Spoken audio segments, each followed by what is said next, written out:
It is 6 a.m. We're in Moab, Utah, and we're gonna go get in that.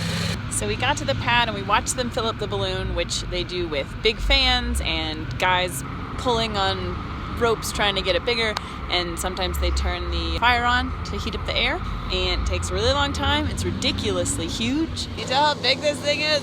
Look at how big it is. So big. It's so big. And then we all piled into this balloon with Lou, the balloon man Bartell. The burners will probably be on about half the time while we're flying. From Canyonlands Ballooning. If you ever go out there, I highly recommend him. He was absolutely spectacular. Anyway, and then we took off. We left the ground. There it goes. Goodbye, ground. Goodbye, people. Goodbye, cruel world. And as things kind of got further away. Yeah, the shadow. Oh, that's great. Oh my God. Ballooning is exactly as you would imagine. It's 100% as serene and like lilting. You're just drifting along. It's very slow, but everything's kind of far away. It's very nice. Not that cold. We thought it was gonna be cold, and that's not true. If it seems like this would be really hot, you're right. It is really hot. So hot. Say hi to my sister. We were flying over the northeastern corner of Arches National Park in the Canyonlands area, so we flew over the Salt Flats. I'm gonna forget this later, so I'm going to tell you now. Ooh, phone over the edge. Over what you just saw at Salt Valley, and it was formed by the ocean coming in and leaving and coming in and leaving and coming in and leaving and leaving salt behind. And that's crazy. And the Marching Men, which is a series of hoodoos. We learned about those last week. And let's see, we flew over an old oil drilling pad. We flew over some deer. We flew over the back of Tower Arch, which you can't super see, but we did it. You guys might get a little glimpse of Tower Arch. We're on the back side of it. It's right down through the skin. And then about an hour into the balloon ride. I didn't mention this morning, but we were pretty worried that we weren't going to get to fly at all because the winds were absolutely ridiculous and the forecast was absolutely ridiculous. Lou told us that we would probably have to land soon because the winds were picking up, and so he began preparing us to crash land. You can just watch me for a second. What I'll have you do, everyone's going to face this way and get shoulder to shoulder in those compartments. Get down and hold on to those rope handles. Keep your back up against here, okay? And a short time after that, we started nearing this cliff, and based on comments, we can make it over the cliff, right? That's always a good thing. I personally wasn't convinced we were going to make it over alive. Other balloon patrons weren't personally convinced we were going to make it over alive. And of course, shortly after that, we did make it over alive. And then right after that, it became clear that we were to assume the position. And we're gonna land. Okay, guys, hang on. Woo!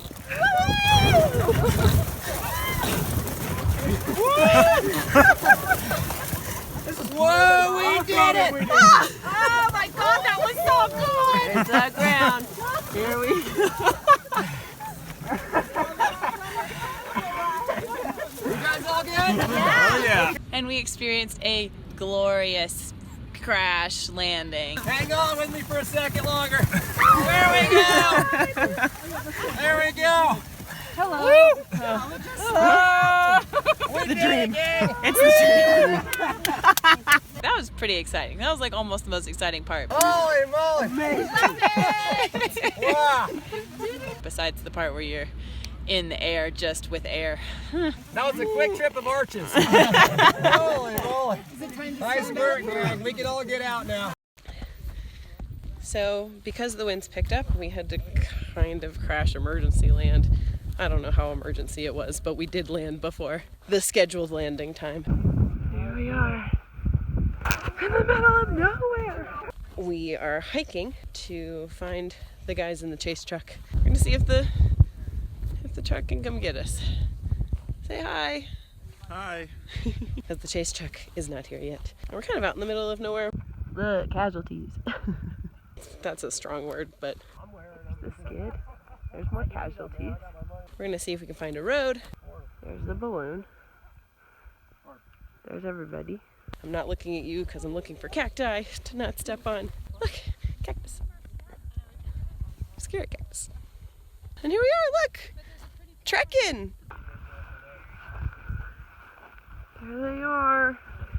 They found us. Lucky for us, the chase vehicles weren't too far behind us, and so they caught up pretty quickly.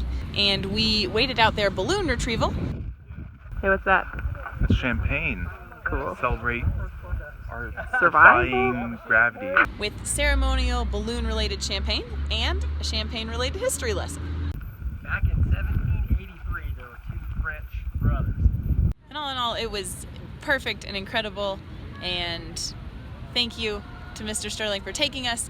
And Zoe, if you're ever in Moab, look up Lou the Balloon Man. That's my best advice. The winds have welcomed you with softness. The sun has blessed you with warm hands.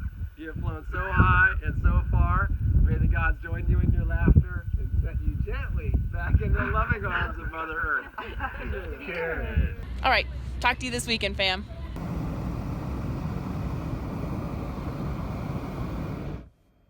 Back in 1783, there were two French brothers outside of Paris. Their father had a paper factory, and the boys started building paper balloons. And they would send them up, and they'd float off. And the next thing they wanted to do, of course, was attach themselves to the balloon.